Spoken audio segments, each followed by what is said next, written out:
आपकी या मेरी सहाफ़ती लाइफ के अंदर कभी पार्लिमानी कमेटी ने जो जुडिशल कमीशन का जो ये फैसला तकर्री का, उस पर सवाल नहीं आपने कभी खबर सुनी होगी या पढ़ी होगी।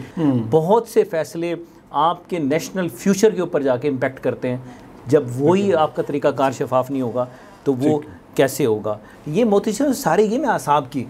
और आसाब किसके ताकतवर होंगे? जो अहलियत के ऊपर, मेयार के ऊपर पूरा उतरेगा।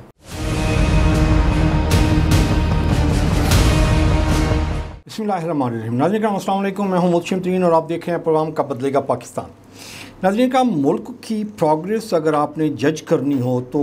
उसका एक ही तरीका है कि उसके जो इदारे हैं वो कितने फंक्शनल हैं। और जब हम इदारे की बात करते हैं तो उसमें 3 इम्पॉर्टेंट चीज़ें हैं जो आप फंक्शनल देखने के लिए जज कर सकते हैं। नंबर 1, उस इदारे की सेल्फ अकाउंटेबिलिटी का निज़ाम क्या है, नंबर 1। नंबर 2, उस इदारे के साथ जो अदर लिंक्ड डिपार्टमेंट्स हैं, फैक्टर्स वो कितना रोल प्ले करते हैं। और तीसरा फैक्टर है गवर्नमेंट का रोल क्या है, उस इदारे को फंक्शनल करने में गवर्नमेंट की विल क्या है। जो इम्पॉर्टेंट इदारे हैं किसी भी मुल्क के, उसमें एक इम्पॉर्टेंट इदारा जिसको हम अदलिया कहते हैं, जो निज़ाम में अदल पे बेस करता है, जो इंसाफ देता है। इस पर बहुत सारे काम हो चुके हुए हैं, रिसर्च हो चुकी हुई है, दुनिया इस पर बड़ा काम कर रही है। आज हमारा टॉपिक यही है कि जी पाकिस्तान की अदलिया के फैक्टर्स क्या हैं, ये किधर स्टैंड करती है, इसका जो बिगाड़ है उसकी वजूहात क्या हैं, और इस पर तजिया पेश करेंगे। किसी तारुफ के मोहताज नहीं है, सीनियर साफ़ी हैं यासिर शेख साहब, बहुत शुक्रिया, वेलकम करते हैं जी। सर जी, पाकिस्तान की अदलिया जी, ये तो पता नहीं 100 से ऊपर नंबर पे चले। देखिए मोहतशम भाई, ये एक ऐसा मौजू है, मैं समझता हूँ कि जिस पे लबकुशाई बहुत कम की जाती है। सेंसिटिव समझा जाता है पाकिस्तान के अंदर कि मुक़द्दस गाय है हमारा जो अदालती निज़ाम है, उसके ऊपर सवालात नहीं उठाए जा सकते। तो ये हो सकता है कि ये आप अपना आखिरी प्रोग्राम कर रहे हो और आपको किसी बंदिश का सामना करना पड़ सकता। लेकिन चूँकि पाकिस्तान की आप बात कर रहे हैं, पाकिस्तान के मसाइल की बात कर रहे हैं, तो इसमें सबसे अहम और सबसे कलीदी किरदार जो है पाकिस्तान के कमज़ोर निज़ाम इंसाफ का। आज जितने मसाइल हैं, जिन मसाइल से पाकिस्तान के 25 करोड़ अवाम जो है सामना कर रहे हैं, वो किसी भी आलाम की सूरत में है, किसी भी मुश्किल सूरत हाल की सूरत में है, महंगाई की सूरत में है, गैर यकीनी सियासी सूरत हाल की सूरत में, इन तमाम तर अवामिल का अगर आप जायचा और वो बनाएंगे, एक ख़ुलासा अगर करेंगे, तो आपको हर अतराफ़ से पाकिस्तान का जुडिशल नाकाम सिस्टम जो है उसकी वजह नज़र आएगा कहीं ना कहीं किसी भी। और अगर हम बात कर लें, अपना आगाज़ करते हैं कि पाकिस्तान का निज़ाम इंसाफ जो है, जो दुनिया का एक इदारा है, वर्ल्ड जस्टिस प्रोजेक्ट्स, जिसे आप अगर आप शॉर्टली कहें तो JWP जो है, वो आपको कहता है कि पाकिस्तान फॉल करता है 130वीं पोजीशन पे, 130th position out of 142 countries. यानी कि आप अंदाज़ा कर लीजिए कि हमसे पूरी दुनिया के अंदर सिर्फ अब जो पीछे रह जाने वाले ममालिक हैं, वो ममालिक नहीं, छोटे छोटे पार्ट ऑफ द वर्ल्ड्स हैं। किसी मुल्क की हैसियत से अगर हम देखें तो हम सबसे पीछे हैं, हमारे सूबे से भी छोटे होंगे 200 मुल्क जी। 2000 अगर हम 2022 की बात करें, 2022 की बात करें, तो पाकिस्तान उन 129 ममालिक में से 129वें नंबर पे फॉल करता था जुडिशल नाकाम सिस्टम और कमज़ोर और नाकिस सूरत हाल की बुनियाद पे। अब इनके महरिकात का अगर जायज़ा लें तो ये बड़ा कलीदी और अहम सवाल है कि पाकिस्तान के अंदर जजेस का तरीका, तकर्री का तरीका था, जो बेसिक आपका इंग्रेडिएंट है, जो बेसिक मैं समझता हूँ कि जहाँ फ्लॉ है, जहाँ नक़ाइस हैं, जिस पे आज मैं बात करना आपके तवज्जुह से आप नाज़रीन तक पहुँचाएँगे, कि हमारा जो जुडिशल सिस्टम है, जिन आलाम और जिन मुसीबतों का आपने और हमने तज़किरा किया, उन सब की जो जिसे कहते हैं उम्मुल वबा है, उम्मुल वबा आपके जुडिशल नाकाम सिस्टम की वो जजेस का तरीक़ाकार है। अगर हम बहसियत पाकिस्तानी इस निज़ाम इंसाफ के तरीक़ेकार को बेहतर बना लें तो यकीन मानिए कि इस कौम में बहुत पोटेंशियल है। बहुत कुछ अल्लाह ताला ने इस सरज़मीन को दिया, बहुत बड़े बड़े ब्रेन दिए, लेकिन वो जाके जहाँ अदालती फ़ैसलों के शिकार होते हैं, बड़े बड़े अजीब से फ़ैसले, बड़ी बड़ी क़यादतें उड़ा गई। मतलब है कि आपका कमज़ोर जुडिशल सिस्टम जो है जुल्फ़िकार अली भुट्टो को खा गया और पता नहीं क्या क्या पाकिस्तान के अंदर तबाहियाँ मचा गया। तो उस पर बहुत ज़रूरी है और वार फुटिंग के साथ काम होना चाहिए। आप जुडिशल कमीशन की साख्त जो कि जजेस की तकर्री करती है, उसकी साख्त का अगर जायचा लें तो ये एक बड़ा आपका JCP जो कि जजेस की तकर्री का एक निज़ाम, एक कमेटी है जिसमें चीफ़ जस्टिस ऑफ पाकिस्तान शामिल हैं और उसके अलावा जो है गवर्नमेंट की तरफ से वफाकी वज़ीर वो शामिल होते हैं, लॉ मिनिस्टर, और जो है दीगर लोग शामिल हैं। इसका तरीक़ाकार जो है ये एक इतना महदूद हल्का बन गया है कि इसके अंदर शफाफियत और एहतसाब का सवाल ही पैदा नहीं होता कि ये जो JCP जब जुडिशल कमीशन जो कि जजेस की तकर्री की बुनियादी ज़िम्मेदारी जिसके ज़िम्मे है, उनके वो जो फ़ैसला कर लें, उस फ़ैसले को चेक एंड बैलेंस के लिए जो आपकी एक निज़ाम हमने बनाया है लेकिन वो अनफंक्शनल है, वो है पार्लिमानी निगरानी जो कि अरकान पार्लियामेंट मुश्तमिल एक कमेटी करती है। इतनी बेख्तियार आपकी मेरी सहाफ़ती लाइफ के अंदर कभी पार्लिमानी कमेटी ने जो जुडिशल कमीशन का जो ये फैसला तकर्री का उस पर सवाल नहीं आपने कभी खबर सुनी होगी या पढ़ी होगी या आपके मुताले से नहीं गुजरी होगी कि वो सवाल उठा सके कि इस ये जो जजेस की तकर्री की गई है इसके पैरामीटर्स क्या है। उस कार्रवाई को इतना खुफिया रखा जाता है कि आपको समझ नहीं आती कि आप जजेस को अपॉइंट कर रहे हैं, आखिर उस अपॉइंटमेंट का तरीक़ाकार क्या है। हर प्राइम पोस्टिंग की जो तरीक़ाकार है बाकायदा उसकी तशहीर की जाती है, इसकी कोई तशहीर नहीं है, कोई क्राइटेरिया। तो मीन क्या कि आपने उसके अंदर से ही इंसाफ के पहलुओं को डिस्कस नहीं किया, उस पर आपने इंसाफ का जो बुनियादी जो पैरामीटर है कि वो शफाफियत है और मुकम्मल ट्रांसपेरेंसी है, आप वहाँ कंप्रोमाइज़ हो गए, जिसके नतीजे के अंदर जो है जजेस की जो अपॉइंटमेंट की मंजूरी देने वाली ये कमेटी है उसकी जानिब से कभी कोई ना सवाल उठा ना उस पर कभी जवाब जमा कराया गया, बल्कि पार्लिमानी उस कमेटी की हिम्मत ही कभी नहीं होती कि वो सवाल ही पैदा हो जाए कि वो उन तैनातियों के अमल के अंदर को अपना मौसर किरदार अदा कर सके। शफाफियत का फुकदान जो है मोहतशिम साहब ये अगला मरहला है। जजेस की जो तकर्री के अमल में शफाफियत की कमी पे हमेशा सवालात उठाए जाते रहे हैं। अवाम और कानूनी बिरादरी जो है ये जानना, उनके लिए ये जानना इंतहाई मुश्किल है कि आपने किस बुनियाद पे किस शख्स को जज मुकर्रर किया। तो ये एक बड़ा फ्लॉ है जिसकी वजह से जो ये आगे जो चेन ऑफ कमांड बनती है निज़ाम अदल की वो बहुत कमज़ोर हो जाती है। मेरिट के ऊपर अगर बात कर लेंगे, मेरिट के बाज़-औक़ात हम देखते हैं जजेस की तकर्री जो है ज़ाती ताल्लुकात या सियासी दबाव के तहत की जाती है जिसमें मेरिट की धज्जियाँ उड़ाई जाती हैं। और वो आप अंदाज़ा कर लें कि जिसने मनसब इंसाफ के ऊपर जो है कि जजेस की सीट पे बैठना है, वो ख़ुद अगर मुनसिफाना तरीके से उस मनसब पे नहीं आया तो वो फ़ैसले क्या देगा, और उस फ़ैसलों से जिसका ताल्लुक़ कौमी तकदीर से भी जाके बनता है। बहुत से फ़ैसले आपके नेशनल फ्यूचर के ऊपर जाके इम्पेक्ट करते हैं। जब वही आपका तरीक़ाकार शफाफ नहीं होगा तो वो कैसे होगा। तो इस पे बहुत सारे मसाइल हैं। इसमें जो हुकूमती मुदाखलत है हमेशा, चूँकि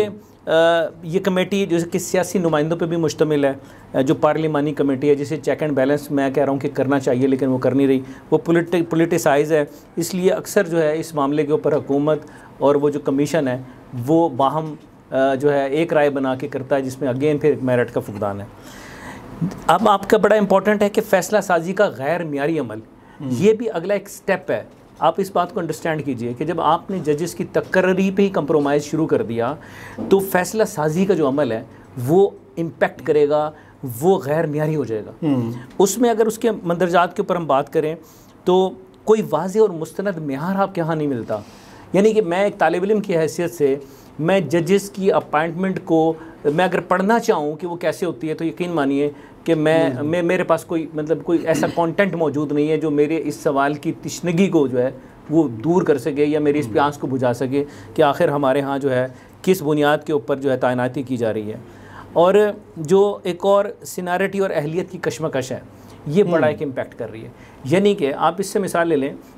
कि आप सीनियर मोस्ट हो गए, आप जज बन गए, ये बुनियादी एक क्राइटेरिया कि सीनियरिटी की बुनियाद पे जो है आपकी तकरीरी कर दी जाती है। होना क्या चाहिए, पूरी दुनिया का आप जस्टिस सिस्टम उठा के देख लें, वहाँ सीनियरिटी बाद में आती है अहलियत, आपकी कंपेटेबिलिटी, आप कितने वो हैं उसके माहिर हैं, उस बुनियाद के ऊपर आपके फैसले महारत का उम्र के साथ तो कोई ताल्लुक नहीं है जी, वो आप छोटी उम्र में भी आप महारत ले सकते हैं। वो हो क्या रहा है कि यहाँ जो है बहुत अहल लोग सीनियरिटी ना होने की बुनियाद पे वो उसमें अपने सिस्टम में अपना किरदार अदा नहीं कर पाते, और मेरे जैसे बहुत सारे निकम्मे ना अहल मतलब सीनियर होने की वजह से वो उस पार्ट का सिस्टम बन देते हैं, तो डेफिनेटली आपके आगे कंप्रोमाइज़ होते हैं, क्योंकि आप में अहलियत होगी तो आप फैसले अच्छे देंगे ना सर। आपकी अगर अहलियत ही कंप्रोमाइज़ है, आपको वो इस्तेदाद ही नहीं है फ़ैसला देने की, वो आपके आसाब ही नहीं काम करते, तो मुझे बताइए कि फ़ैसलों का म्यार क्या होगा। तो ये जो है एक बड़ा एक अहम तरीन मामला है जिसके ऊपर बहुत से सवालात उठाए जा सकते हैं। और मेरे सर एक इसमें जो हमारा जुडिशल सिस्टम है सर, ये बेसिकली ट्राइका है, 3 पिलर्स पे है। नंबर 1 जज, नंबर 2 आपका लॉयर, नंबर 3 आपका पुलिस सिस्टम। जो अगर किसी जज ने फैसला करना हो ना जी, तो वो नीचे से मटेरियल जो जा रहा होता है पुलिस की तरफ से वो जा रहा होता है, वो टोटल कंप्रोमाइज़ है। उसके बाद आपका जो लॉयर सिस्टम है, जो लॉयर्स कम्युनिटी है, वो भी बड़ा रोल प्ले कर रही है आपका इन जस्टिस में, जो जज साहबान बैठे हुए। अगर ये दो नीचे वाले 2 ठीक हो जाए, मतलब लॉयर्स कम्युनिटी ठीक हो जाए और पुलिस डिपार्टमेंट ठीक हो जाए, आप करप्ट जज बिठा देंगे ना जी, वो उसकी ऐसी तैसी फेर देंगे, ये दोनों उसको काम नहीं करने देंगे। नहीं मोहतरम साहब, मामला तो ये है ना कि हमारे यहाँ आप देखिए, मैं किसी मनसब का अहल नहीं हूँ नहीं, और मैं उस मनसब पे बिठा दिया जाता हूँ जिसका मैं अहल नहीं हूँ, ठीक हो गया, तो मैं नफ्सियाती तौर पे हर बंदे के प्रेशर में रहूँगा। आपने देखा माजी बईद में भी, माजी करीब में भी आपके फैसले गवाही देते हैं कि जो शर्मनाक फैसले हैं, जो वाज़े झलक आती है कि जज मौसूफ इंतहाई प्रेशर में थे, और वो पब्लिक ओपिनियंस के ऊपर, ड्रॉ की गई पब्लिक ओपिनियन के ऊपर, या सोशल मीडिया के प्रेशर्स के ऊपर, या अपना परसेप्शन बैलेंस करने के ऊपर कि एक फ़ैसला उन्होंने माजी में क्या दिया था, तो उसकी छाप हटाने के लिए अब ये सारी गेम क्या है, ये मोती सारी गेम है आसाब की। और आसाब किसके ताकतवर होंगे? जो अहलियत के ऊपर, मेयार के ऊपर पूरा उतरेगा, जो कंप्रोमाइज्ड होगा, जो ना अहल कह लीजिए, मतलब ना गुस्ताखी की मद में आएगा, मतलब कि जिसके अहलियत के मेयार जो है उसके मनसब से मुताबिकत नहीं रखते होंगे, तो नतीजतन हमेशा यही होगा कि वो फैसलों के अंदर वो अपनी जो शोहरत को जो है ज़्यादा मैटर करेगा, मेरिट पीछे रहेगी, शोहरत ज़्यादा रहेगी। अच्छा, ये जो अभी हर डिपार्टमेंट का जो बेसिकली जो क्रक्स है, जो बैकबोन होता है, वो उसका सेल्फ अकाउंटेबिलिटी है, खुद एहतसाबी अमल है। हम देख लेते हैं कि ये जितने भी इदारे तबाह हो गए हैं, उनके इदारों की तबाही में उनकी अपनी जो वर्क फोर्स है उनका ही रोल था। मतलब आप रेलवे को देख लें, PIA को देख लें, स्टील मिल को देख लें, वापडा को देख लें, जुडिशरी को देख लें, तो इनमें सेल्फ अकाउंटेबिलिटी सिस्टम भी नहीं है। ये नहीं करते क्योंकि जी हम साल के बाद जज साहबान का कोई सेल्फ अकाउंटेबिलिटी हो, भी तूने 10 फैसले किए थे जी, वो कितने ठीक थे, कितने गलत थे, कितने जाके आगे बाउंस बैक हो गए। मतलब इधर से सिविल में आप देखें कि जी वो सज़ाए मौत हो गई जी, वो जाके वो हाई कोर्ट में जाता है तो वो ऐसे उड़ा देते हैं उसको कि जी पागल फैसला किया हुआ जी। तो ये सेल्फ अकाउंटेबिलिटी भी नहीं है इनकी, और इनकी सेल्फ अकाउंटेबिलिटी में गवर्नमेंट क्या रोल प्ले कर रही है? गवर्नमेंट की भी विल है कि जी जुडिशरी में सेल्फ अकाउंटेबिलिटी का सिस्टम होना चाहिए। मोहतरम भाई, ये जो मैंने बात की, ये बेसिकली उसका मतलब है कि कर का आपने बयान किया कि बात हो रही है कि अहलियत, अहल बंदा होगा जी, आप तकर्री, आप बेस ले लें तकर्री को, अगर आप तकर्री मेरिट पे करेंगे, अहल लोगों की करेंगे, तो ये बाउंस बैक फैसले नहीं होंगे। ठीक है। और ये जो आपके अदालती निज़ाम के ऊपर जो बोझ है, मईशत पे भी बोझ है, और पाकिस्तान की अदालतें भरी पड़ी हैं, साल साल से सिर्फ एडजमेंट चल रही है, कई साल तक सिर्फ केस समात के लिए मुकर्रर होता है, कई साल के बाद तो एडजर्न्ड, एक पुकार पड़ती है हाल के अंदर एडजर्न्ड, और नई पेशी मिल गई। तो मतलब है कि आपका गोस्लो जो ये निज़ाम है, ये इसकी बुनियादी ये है कि जब आपका तकर्री में फ़्लॉ होगा, मैं सारे इन अदालती मसाइल का जो ज़िम्मेदार समझता हूँ वो हमारा भर्ती का अमल है, जिसकी तैनाती का अमल है। तो इसमें पॉलिटिकल फोर्सेस क्यों नहीं रोल प्ले कर रहे? पॉलिटिकल, यही तो अलमिया है, उनको चाहिए ये इस तरह का वीक जो जस्टिस सिस्टम है। नहीं सर मामला ये देखिए, इसको समझिए, हर हुकूमत अपने जुडिशल सिस्टम में जो है अपने लेप पालक घुसाती है,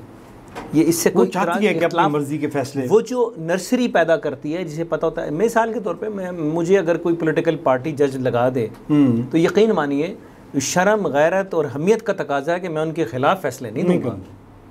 क्योंकि वो मैं ये समझता हूँ कि यार ये मेरे मोहसिन है, तो ये मोहसिन कुशी होगी, मैं फ़ैसले नहीं दूंगा। या मैं कहूँगा कि जी मैं अहलियत रखता हूँ, लेकिन इनका मुझ पर चूँकि एहसान है, इन्होंने मुझे जजेस भर्ती करवाया था या मुझे सपोर्ट दी थी, तो यार मैं बेंच से अलग हो जाता हूँ। अगेन मेरिट का खून हो गया। तो इसलिए ये जो सियासी मुदाखलत ने तो तबाही फिर दी आपकी, कि हर पॉलिटिकल पार्टी जब भी रूल आउट करेगी, पावर में आएगी, वो यू नेम इट, आप किसी जमात को उठा के देख लें, आप किसी पॉलिटिकल पार्टी पाकिस्तान के अंदर जो नाम निहाद जमहूरियत है उसको उठा के देख लें, हर दौर के अंदर जो है उनकी प्लांटिंग होती है। सिविल जज जो कि चंद सालों के बाद एडिशनल सेशन जज और फिर हाई कोर्ट का जज, और फिर वो पूरे के पूरे सिस्टम को ऐसा सियासत ज़दा ऐसा वो कर देते हैं कि आपके इंसाफ का जो हसूल है वो इस रियासत के अंदर एक ख्वाब है, जिसका शाखसाना क्या है कि आप आज 2023 के अंदर रैंकिंग हुई, तो उसमें आप दुनिया के 142 ममालिक में 130वें ममालिक में बड़ी शान और शौकत के साथ खड़े हैं। नताइज क्या है कि आपके हाँ इंसाफ नहीं है, आपका इन्वेस्टर इस बात का यकीन ही नहीं रखता कि मैं पाकिस्तान के अंदर सरमायाकारी करूं तो कौन सा दरवाज़ा जाके खड़काऊंगा कि जहां से मुझे इंसाफ मिले। नतीजतन आपकी अंदरूनी सरमायाकारी भी और बैरूनी सरमायाकार भी इस पाकिस्तान से फ्लाइंग कर रहे हैं। अगर आपका वो, आपको याद है बड़ी तारीखी सी बात है और बड़ी खूबसूरत बात है कि उन्होंने पूछा कि जी ये हो गया और वो हो गया, अगर मैं विटनेस चर्चिल की बात कि उन्होंने कहा कि सिर्फ एक बात बता दें, क्या इस मुल्क में हमारी अदालतें इंसाफ दे रही हैं? अगर तो दे रही हैं फिर हमें कोई खौफ नहीं है। अब मुझे बताएं कि आप क्या बहैसियत मोहतशम तरीन, मैं बहैसियत यासिर शेख, कभी किसी अदालत से यकीन रख सकते हैं कि हमें इंसाफ मिलेगा? नहीं मिल सकता। अच्छा, इसमें इसकी जो बेस है जुडिशल सिस्टम को देखना कि अगर तो किसी ने करप्ट किया है, किसी ने इसमें बिगाड़ पैदा करने की कोशिश की है, तो वो हिस्ट्री मेरे ख्याल में वो उसके ताने बाने मुस्लिम लीग नून के साथ जाके मिलते हैं। पीपल्स पार्टी का जो स्टार्ट अगर आप देखें कि जी वो 70s 80s में, तो उसके बाद भी बीबी के टेन्योर में भी, मतलब जुडिशल सिस्टम में हम किसी ऐसे फैसले को या किसी ऐसे जज मोहतरम को हम किसी पीपल्स पार्टी के साथ नथी नहीं कर सकते। लेकिन मुस्लिम लीग नून की हिस्ट्री में तो वो कयूम मलिक, शोरा आफाक, शहबाज शरीफ साहब की वो फ़ोन कॉल्स हैं, उसके बाद रफ़ीक तारड़ साहब हैं, उसके बाद सईदुज़्ज़मान सिद्दीकी साहब हैं, फिर वो गिलगित वाले राना शमीम साहब जज हैं। तो ये तो मुस्लिम लीग नून का तो इसमें बड़ा ज़बरदस्त रोल प्ले है जी। देखिए, या कोई और भी इसमें फैक्टर है? देखिए, मैं तो आपसे पहले बात कर रहा हूँ कि कोई पॉलिटिकल जो भी पाकिस्तान के अंदर रूल आउट हुए, जितनी भी पॉलिटिकल पार्टियाँ रही हर दौर में, मतलब आप ठीक कह रहे हैं कि नून लीग का ज़्यादा इसके ऊपर मतलब है कि उनकी ग्रिप है कि इस अदालती सिस्टम को कभी रमदे के ज़रिए, जस्टिस रमदे के ज़रिए कंट्रोल कराते हैं, कभी किसी के इसमें। लेकिन ये भी हमें मानना पड़ेगा, सबसे ज़्यादा भर्तियाँ आप लास्ट 5-30 ईयर्स में देखें तो काफ लीग के दौर में हुई, सबसे ज़्यादा जजेस भर्ती हुए, और सारे के सारे उनके कोई काफ लीग का ज़िले जनरल सेक्रेटरी था, वकील था, लेकिन वो जज लग गया। आज वो आपके सिस्टम के अंदर कहीं सेशन जज की सूरत में है, कहीं हाई कोर्ट के जजेस की सूरत में है। इसी तरीके से हर दौर में हर पॉलिटिकल पार्टी ने अपनी बका का इसको एक ज़रिया समझा कि जब हम हार्ड डेज़ के अंदर दाखिल होंगे, जब मुल्क के अंदर कोई हम पे क्रैकडाउन होगा, तो अदलिया की उस पर कोई ज़मानत देने वाला होगा, कोई हमें ऐसा हमारा बीच के अंदर मीडिएशन कराने वाला होगा। ये अनफॉर्चुनेट है। हमें एज आ कौम अगर वार फुटिंग पे हमने इस मामले की इस्लाह ना की, अगर आपके यहाँ जो जजेस की तैनाती के अमल के ऊपर कोई संजीदा डिबेट शुरू ना हुई और उसके नतीजे में, उस डिबेट के नतीजे में इखलास का मुजाहरा ना किया गया, तो यकीन मानिए कि आपका बहुत ताल्लुक़ है पाकिस्तान का दुनिया के नक्शे के ऊपर बहुत ताकतवर और बहुत सुनहरी मुल्क बनने, या बहुत ही बुरी, जहाँ आज भी कोई इतने अच्छे हालात नहीं है, इससे भी जो खौफनाक जो है काबिल रहम पोजीशन पे जाने में आपका अदालती निज़ाम बड़ा काम कर उस पर फ़ाल करता है। अच्छा, वैसे भी ये मुझे बताएंगे ना, पहले जो सिस्टम था वो गवर्नमेंट अपॉइंट करती थी जज, जैसे पीपल पार्टी की हुकूमत आ गई तो उसने जज भर्ती कर लिए, मुस्लिम लीग नून की आ गई तो उसने कर लिए, जैसे काफ लीग का आप कह रहे हैं उसने, उस सिस्टम को इन्होंने कैंसिल किया। उसके बाद एक कमीशन बना दिया जिसमें जज साहबान बैठते हैं, चीफ जस्टिस बैठते हैं हाई कोर्ट के, उसके बाद अटारनी बैठता है, वज़ीर कानून बैठता है, तो ये लोग बैठ के तय करते हैं कि जी किसको जज। अच्छा, वो सिस्टम भी ख़राब, जो पोलिटिकल फोर्सेस जो जज भर्ती करते थे, अभी ये सिस्टम भी ख़राब, जज फिल्टर होके नहीं आ रहे, up to the mark calibre के लोग नहीं आ रहे। तो अभी तीसरा सिस्टम क्या होना चाहिए हमारा? देखिए, कौन सा कोई कमीशन कैसा हो जो बेहतरीन जज भर्ती करे? एक तो कौमी राय हम पे बननी चाहिए, हम सब का नेशनल कंसेंसस होना चाहिए कि पाकिस्तान का अदालती निज़ाम जो है वो चूँकि इंसाफ की बर वक्त फरहमी के लिए सफिशेंट किरदार अदा नहीं कर रहा, तो कौमी सोच ही अपनाई जानी चाहिए कि इसके अंदर लोग संजीदगी के तौर पे, और इतना ही कि जितना आइन मुक़द्दस है इसी सोच के साथ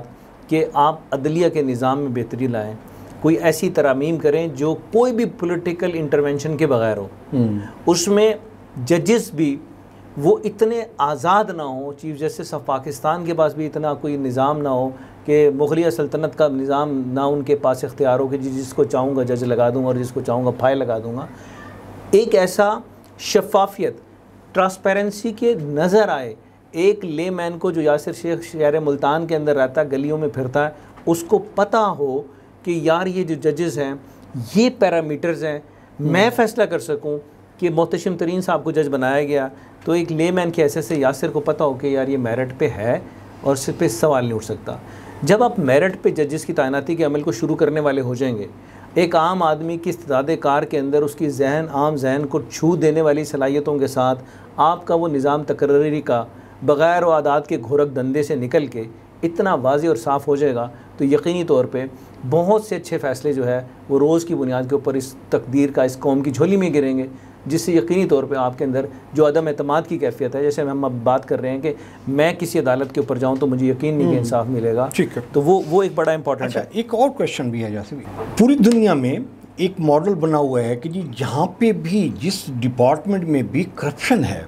वहाँ पे ये किया जाता है कि जी इनका पैकेज कम है, सैलरीज कम है, बेनिफिट्स कम हैं, उसको पूरा करने के लिए ये रिश्वत लेते हैं। हमारा पुलिस डिपार्टमेंट देख लें, हमारा पटवारी देख लें, कि हमारा टीचर देख लें, किसी भी महकमे चले जाएं, तो जुडिशरी में एक टाइम था जब वो कहते थे कि ये हमारा काम बहुत ज़्यादा है, हमारा पैकेज कम है, जबकि इफ्तिखार चौधरी के बाद तो इनके पैकेज तो डबल ट्रिपल हो गया ना जी, तो इनकी मराहत भी इतनी होगी, उसके बावजूद भी ये करप्शन नहीं ख़त्म हो रही। देखिए, आप जितनी मराहत बढ़ाते चले जाएं, मैं कहता हूँ कि आप इनको गोल्ड माइंस दे दें, उठा के मुल्क की तकदीर उठा के इनके हाथों में दे दें कि भाई सारा ख़जाना तुम्हारा, तकर्री में शफाफियत नहीं आएगी, हम उस मंजिल को नहीं पा सकेंगे। सर जितनी मराहत बढ़ा लें, एक करप्ट आदमी के लिए, एक करप्ट आदमी के लिए तो पीरियड भी नहीं है यार, मतलब वो कहेगा कि मैं एक फ़ैसले से इतना कमा लूँगा जितना सारी नस्लों के लिए काफ़ी हो जाएगा। जो एक और बड़ा इंपॉर्टेंट है उसमें मुकदमात का जो आपका तेज़ी से बढ़ता हुआ बोझ, वो भी ज़ाहिर बात है कि अहलियत से रिलेटेड है कि मेरे जैसा कोई नालायक बंदा जज लग गया तो मैंने चीज़ों को गो स्लो करना है, क्योंकि मेरी अहलियत ही नहीं है,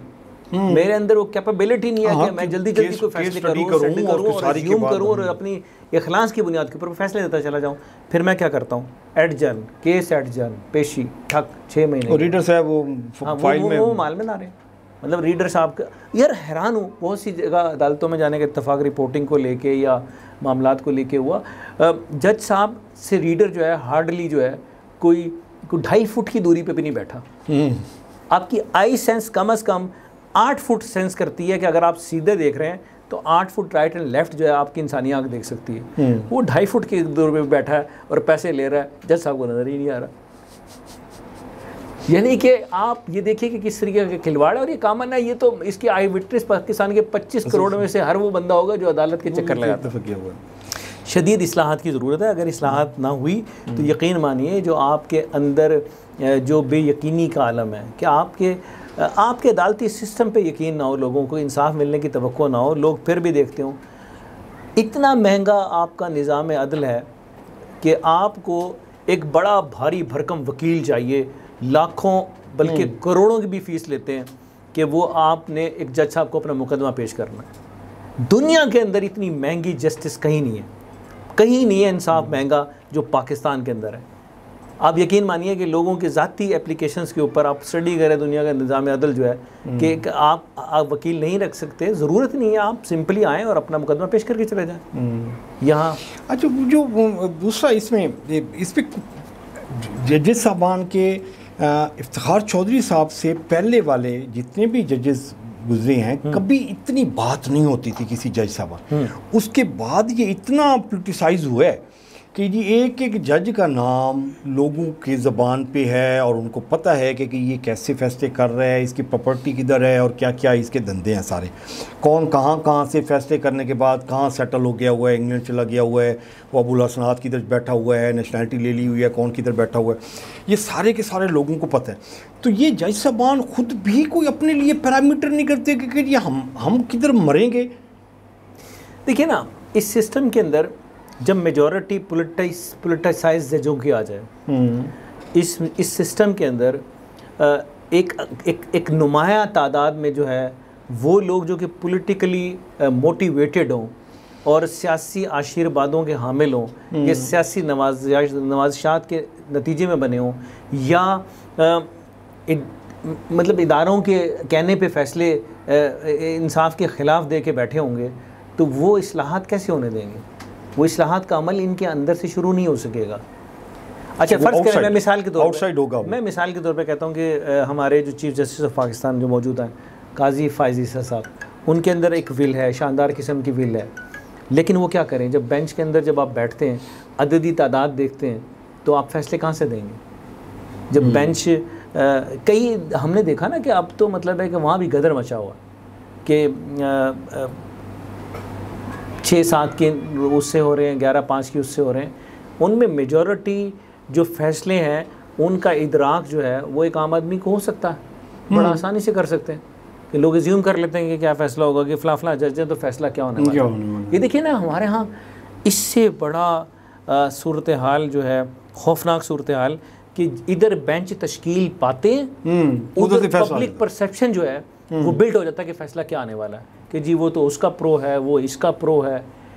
ये निज़ाम इंसाफ की मौत है। और मैं समझता हूँ कि मोहसिन तजीद साहब, दुनिया के अंदर अगर हमने इज़्ज़त और शान से जीना है तो अदल व इंसाफ का निज़ाम जो है वो ताकतवर, किसी के भी ज़ेर असर के बग़ैर और खालिसतन हक़ पे, और इनको बेसिकली हज़रत उमर फ़ारूक रज़ी अल्लाह ताला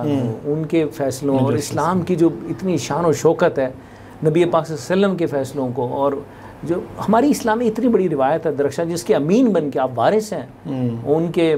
तो आपको खुदा का खौफ करना चाहिए कि कल कैसे फेस करेंगे आप पॉलिटिकल मोटिवेटेड फ़ैसले दे के, या किसी के दबाव के अंदर आके फ़ैसले दे के, या अपने मफादात के मुझे एक्सटेंशन मिल जाए, मुझे बाहर जो है ना जी ये मराते मिल जाएं, तो उसकी बुनियाद के ऊपर आप ज़ाहिरी दुनियावी फ़ायदों के लिए अपनी आकबत को ख़राब किए जा रहे हैं। एक आकबत नहीं ख़राब, चलो आकबत तो आप कर ही रहे हैं, वो तो अल्लाह और आपका मामला है, वो मालिक के कुल है, चाहे तो माफ़ कर दे। आप इस मुल्क की तकदीर के साथ खिलवाड़ किए जा रहे हैं। लास्ट क्वेश्चन, जैसे ये जो जज साहबान बैठे हुए हैं, ये सेट अकाउंटेबिलिटी करने के लिए तैयार नहीं है, ना ये करते हैं, ना करनी है इन्होंने। पॉलिटिकल फोर्सेस भी नहीं चाह रहे, क्योंकि इन्होंने अपनी मर्ज़ी के बेंच बनवाने, अपनी मर्ज़ी के फैसले करने। जैसे आप कह रहे हैं कि जी बेंच बनता है पता लग जाता है, तो ये दोनों फैक्टर इन्वॉल्व नहीं है जुडिशरी सिस्टम को ठीक करने में, ना वो ना आउटसाइड गवर्नमेंट। तो सिस्टम कैसे ठीक होगा? मैंने कहा कि आपको अवामी राय बड़ी शदीद ज़रूरत पड़ेगी, ज़बानी ज़दन आम निकलेगी नहीं। देखिए, मैं शुरू से इस बात का मैं कहता हूँ पाकिस्तान एजिटेशन का मुतामिल नहीं हो सकता। देखिए, आप बात कीजिए तो वॉइस के लिए जो भी आपको अल्लाह ताला ने सलाहियत दी, मैं आपके प्रोग्राम में भी कई दफ़ा कह चुका हूँ कि अल्लाह ने आपको लिखने का हुनर दिया, आप लिखिए, आपको बोलने का हुनर दिया, बोलिए, आपको फ़िक्र और अमल के लिए अल्लाह ने सलाहियतें दी, फ़िक्र कीजिए। सो एक अवेयरनेस बहुत ज़रूरी है। जब तक अवेयरनेस नहीं होगी तो एक कंपाउंड नहीं बनेगा, उस कंपाउंड और प्रेशर नहीं बनेगा। और वो भी बड़ी पावरफुल होनी चाहिए ना ये गवर्नमेंट। अभी 100 बंदों की, 1000 बंदों की वॉइस पे कैसे अपना माइंड फ्रेम चेंज कर सकती है, या जुडिशरी चेंज कर सकती है कि जी 1000 बंदा बोल रहा है लिहाजा मैं सेल्फ अकाउंटेबिलिटी में आ जाऊँ। मैं आपको बताता हूँ कि सूती असरात जो आवाज़ है उसके असर है। आप बात करते रहिए, आप अपने फोरम से बात करते रहिए, वो क्लिक करेगी किसी टाइम वो ज़रूर आवाज़ ही सूती असरात, अगर आपने उसको पढ़ा हो वो बड़े पावरफुल। आप एक बात को करते रहिए, उसका असर होगा। सो अगर आप बात ही नहीं करेंगे, आप आवाज़ ही बुलंद नहीं करेंगे। मैं तो आपका शुक्रिया अदा करता हूँ कि आज मतलब है कि इतने खुश्क मौजू पे, जो कि शायद मसला सबसे दरीना है, सबका मसला है, ये 25 करोड़ आवाम का मसला जिस पे हम बात कर रहे हैं, लेकिन कोई मतलब बात करने को तैयार नहीं। वो समझते हैं कि यार क्या। सो मतलब ये तो आपके तवज्जो से यही वो फ़िक्र अमल है यही वो काम है जो, और यही जो फ़र्ज़ है जो आप और मैंने अदा करना है कि हमें जब मौका मिलेगा हम बात करें। नाज़रीन जी, ये था आज का प्रोग्राम। यासिर शेख साहब शुक्रिया के साथ जी, अपना और अपने प्यारों का ख्याल रखिएगा। मोहतरम तरीन को इजाज़त दीजिए। अल्लाह ने के बाद।